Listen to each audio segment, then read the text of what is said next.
చూస్తుండగానే ఖరీఫ్ కాలం దగ్గర పడుతోంది. ఇప్పటికే వేసవి దుక్కులు కూడా ప్రారంభించారు.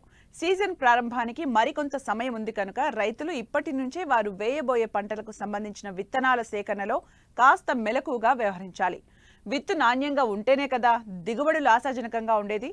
అందుకే అంటారు యథా బీజం తదా సస్యమని. మరి విత్తనాల సేకరణలో రైతులు ఏ అంశాలను దృష్టిలో ఉంచుకోవాలి, అసలు వాటి నాణ్యత ప్రమాణాలను ఏ విధంగా తెలుసుకోవచ్చో ఇప్పుడు చూద్దాం.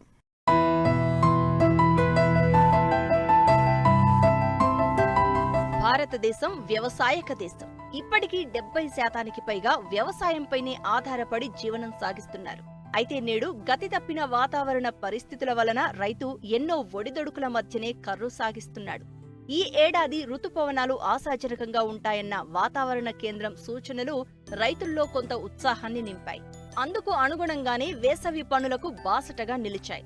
ఖరీఫ్ పొలం పనులకు సిద్ధమవుతున్న రైతులు దృష్టి పెట్టాల్సిన మరొక కీలక అంశం నాణ్యమైన విత్తనాల ఎంపిక.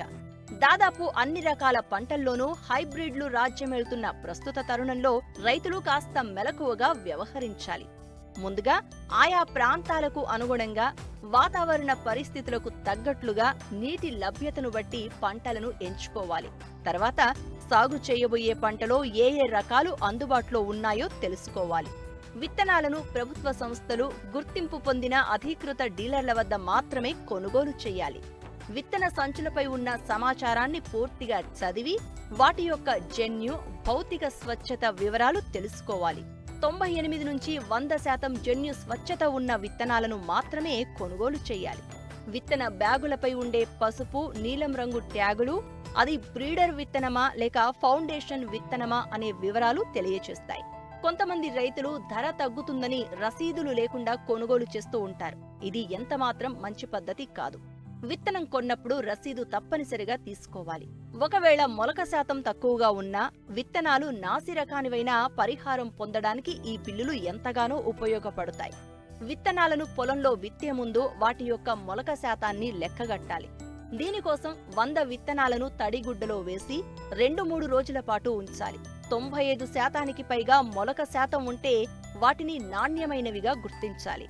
వరి లాంటి పంటల్లో కోత కోసిన వెంటనే విత్తనాలను వాడుకోవాలంటే ముందుగా వాటిలోని నిద్రావస్థను తొలగించాలి. ఇందుకోసం లీటరు నీటికి 6.3 మిల్లీలీటర్ల గాఢ నత్రకామ్లం కలిపి ఆ నీటిలో 24 గంటలు నానబెట్టి మరొక 24 గంటల పాటు మండెకట్టాలి. విత్తే ముందు శిలీంద్ర నాశనులతో విత్తన శుద్ధి చేసినట్లయితే భూమి ద్వారా వ్యాపించే తెగుళ్లను అరికట్టిన వాళ్లం అవుతాం.